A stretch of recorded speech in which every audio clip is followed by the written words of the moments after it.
से पुलिस प्रशासन लगातार शांति बनाए रखने की अपील कर रहा था, लेकिन उपद्रवियों की भीड़ पत्थरबाजी से बाज नहीं।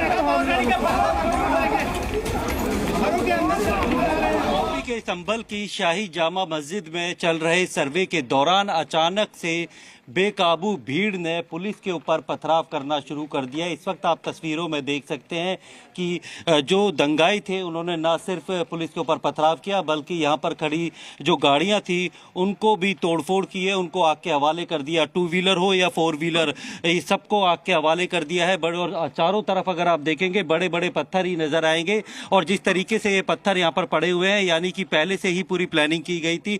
ये आप तस्वीरों में देख सकते हैं कि टू व्हीलर हो या फोर व्हीलर, इस सब में आग लगा दी है। प्रशासन ने हालात संभालने के लिए आंसू गैस के गोले छोड़े और लोगों को तितर-बितर करने की कोशिश की। पुलिस ने ताबड़तोड़ गोलियां भी चलाई, जिससे भी इधर-उधर हो गए।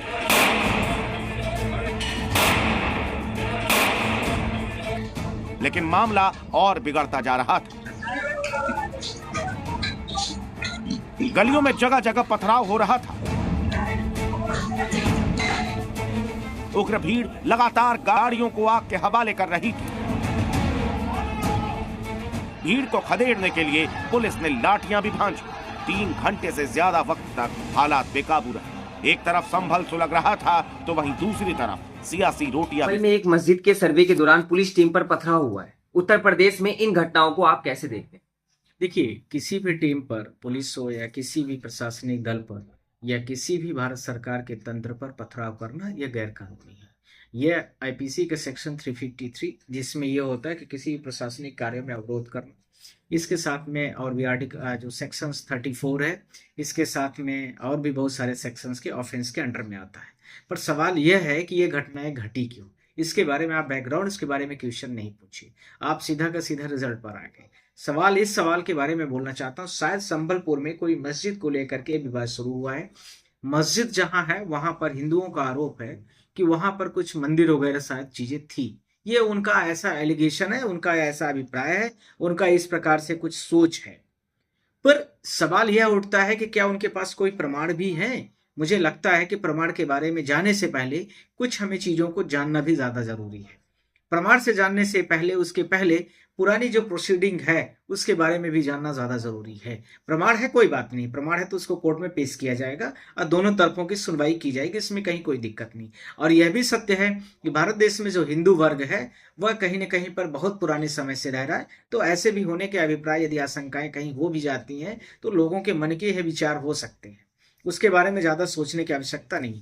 पर जो कोर्ट की प्रोसीडिंग का सेक्शन सीआरपीसी के सेक्शन 14 क्या कहता है, 15 क्या कहता है, उसमें क्लियर तरीके से बोला गया है कि कोई भी व्यक्ति यदि धार्मिक जगहों पर, धार्मिक का मतलब क्या हो गया, मंदिर, मस्जिद, गुरुद्वारा, चर्च, यह व्यक्ति के लिए सर्वोच्च होते हैं। इनके सर्वोच्च उपासना की स्थापना की जगह है। यहाँ पर कोई भी व्यक्ति यदि गुरुद्वारा है तो उसके सामने कोई मुस्लिम जाकर के कुछ उटपटांग करना शुरू कर दे, उनकी धार्मिकता को कहीं अखंडित कर दे, बाधित कर दे। इसी प्रकार से कहीं चर्च बना हुआ है तो वहां किसी और रिलीजन्स वाला जाके शुरू कर दे।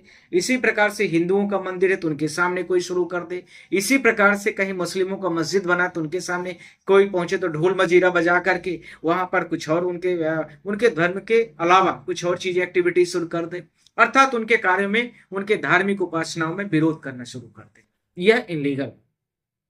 यह जो सेक्शंस है सीआरपीसी इसका 295, उसके अंदर में इसको गलत तरीके से माना गया। इसमें कई बार कोर्ट ने इसके अंदर में इसको डिफेमेशन भी मानती है, इसके साथ में इसको क्रिमिनल्स भी मानती है, और क्रिमिनल ऑफेंस के अंदर में इसमें जुर्माना और साथ में कन्विक्शन, साथ में एफआईआर जैसे तीनों चीजें पाई जाती है। अब इसके आ रहा हूं सेकंड पार्ट ऑफ दिस में। इसमें बनारसी लाल का बड़ा प्रकरण फेमस है पूरे भारत देश में, इसके बारे में यह स्पष्ट किया गया।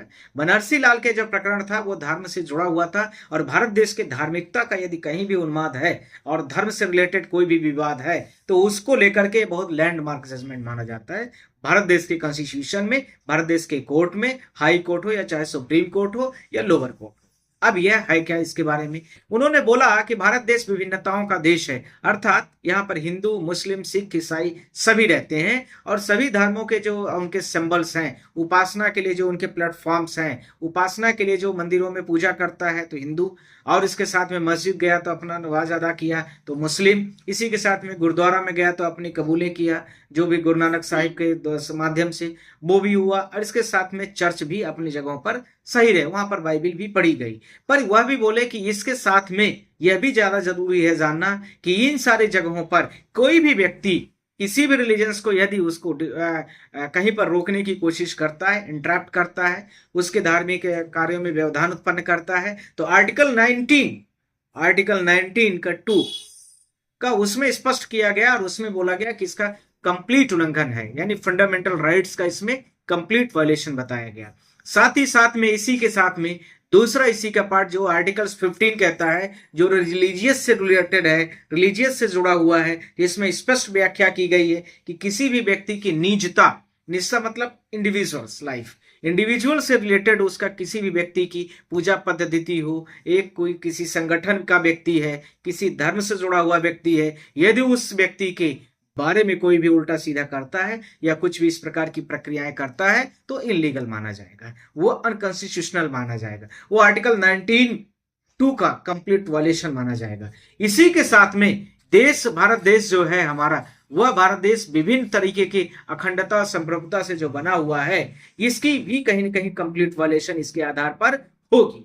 अर्थात जो उत्तर प्रदेश की घटना आपने बताया है अभी, वह कहीं न कहीं से प्रभावित है। संबलपुर की घटना मुझे लगता है कि आंशिक रूप से ही इसमें जरूर प्रभावित हो रही है। इसी के साथ में कालीचरण वर्सेस किंग एम्पायर्स और AIR नंबर 1927, जो मैं जजमेंट का कोड भी आप लोगों को रिफर कर रहा हूं, इसके साथ में रतनलाल मुलादिस का है, उसका भी जजमेंट रिफर कर रहा हूं। इसी के साथ में गुलाबी लाल का है, 1955 का है AIR, उसको भी आप लोग पढ़ लीजिए। इसके साथ में Ramji Lal Modi versus UP AIR number 1957 है, इसको भी पढ़ लीजिए। ये सारे के सारे 1 by 1 करके ये सारे जजमेंट कहीं न कहीं इसी से जुड़े हुए हैं। और ये जजमेंट कहते क्या है? सबसे पहले मैं आपको बोलना चाहता हूं Kulicharan versus king of empires, all India's, AIR हम लोग कहते हैं, ऑल इंडिया, और उसके साथ में 1927। इसमें स्पष्ट कहा गया कि धार्मिक वर्णित कार्यों में विशिष्ट अपराध, यदि कोई भी व्यक्ति कुछ उसमें अवरोध उत्पन्न करता है तो विशिष्ट अपराध की श्रेणी में आएगा, जो कि उत्तर प्रदेश में काफी व्यापक लेवल से फैल रहा है। जो कि कोर्ट में जाने से पहले लोग जो इस तरह के धार्मिकता उन्माद फैला रहे हैं, धार्मिकता को लेकर के कहीं न कहीं विवाद उत्पन्न करते हैं, सामाजिक सौहार्द बिगाड़ रहे हैं, भारत देश की जो अखंडता संप्रभुता है उसको बिगाड़ रहे हैं। इसके साथ में भारत देश के जो आर्टिकल 19 उसके साथ में 2 उसका जो सब क्लॉज है उसका कंप्लीट वॉल्यूशन हो रहा है, 25 का वॉल्यूशन हो रहा है, जहां पर स्पष्ट तरीके से रामजी लाल मोदी वर्सेस UP जो जजमेंट है, क्योंकि UP धार्मिकताओं का देश है, इसमें कहीं कोई दिक्कत नहीं, पर पहले चीजें घटनाएं बड़ी शांतिप्रिय तरीके से होती थी, पहले के कार्य बड़े शांतिप्रिय तरीके से लागू कराए जाते थे।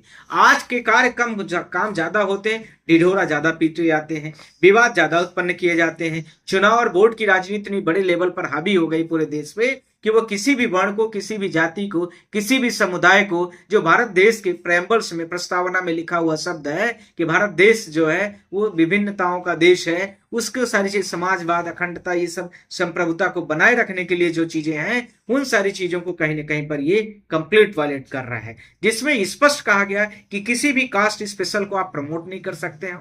यदि कोई कास्ट किसी भी व्यक्ति का कुछ भी कर रहा है, दिक्कत कर रहा है, तो उसको इम्पोज करना है आपको, यानी उसका विरोध करना है। यदि मुस्लिम का कोई भी विरोध कर रहा है, गलत तरीके से उसको इलीगलिटीज कर रहा है, उसके रिलीजन्स को कहीं ना कहीं गलत ठहरा रहा है, उसका व्यक्तिगत मामला, उसमें आपको क्या दिक्कत है? आप दूसरे कामों पर फोकस करिए, जैसे शिक्षा है, बेरोजगारी है, हाई प्राइस है, इसके साथ में और सामाजिक व्यवस्थाएं बहुत सारी हैं, बहुत सारे स्ट्रक्चर्स हैं भारत देश में जिनमें काफी बड़े लेवल पर प्रॉब्लम है, आप उन पे बात करिए। सर सवाल ये है कि क्या यूपी में प्रशासन ऐसे मामलों को संभालने में फेल होती है, क्योंकि घटनाएं होने के बाद ही पुलिस एक्टिव होती है? इस प्रश्न के जवाब में मैं फिर से आपको रामजी लाल मोदी वर्सेस, जो मैंने आपको UP का AIR का जो कोड नंबर है, मैं आप लोगों के माध्यम से जजमेंट का नंबर है 1957 से AC जो है 860, उसमें स्पष्ट कहा गया है कि कोई भी व्यक्ति बेबुनियाद और अफवाह फैलाता है, पहला पॉइंट।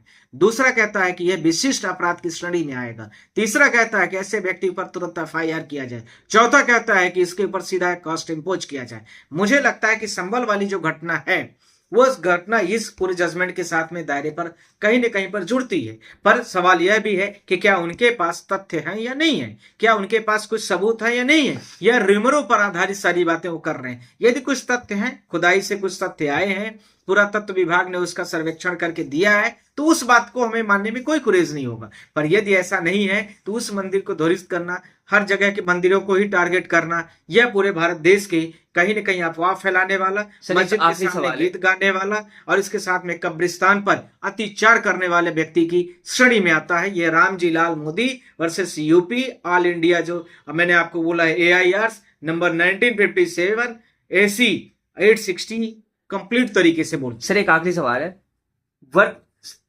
वर्शिप एक्ट के होते हुए भी तमाम जगह पर मामले चल रहे हैं। मुस्लिम समुदाय का आरोप है कि लगातार उनके धार्मिक स्थलों को टारगेट किया जा रहा है। इन आरोपों को आप कैसे देखते हैं?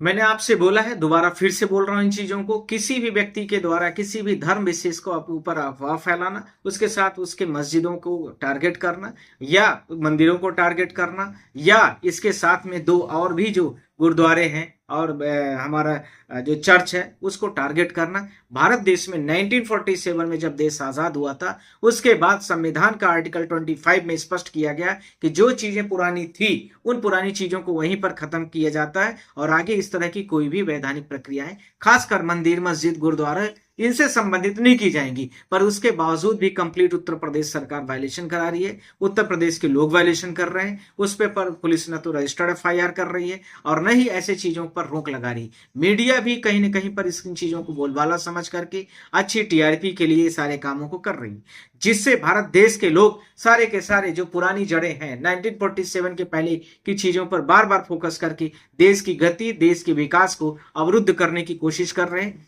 दूसरा, जनता के जो मुद्दे हैं उससे डाइवर्ट करने की कोशिश कर रहे हैं। तीसरा, सुप्रीम कोर्ट के जो जजमेंट्स हैं उसका कंप्लीट वायलेशन कर रहे हैं। इसके साथ में पांचवा, जो हमारा कॉन्स्टिट्यूशन ऑफ इंडिया है जिसके आर्टिकल्स 19(2), इसके साथ में आर्टिकल 25, इसके साथ में CRPC की प्रोसीडिंग के 295 और उसके साथ में सेक्शन नंबर 14 और 15 का कंप्लीट वायलेशन किया जा रहा है, जिसको मैं घोर निंदा करता हूं।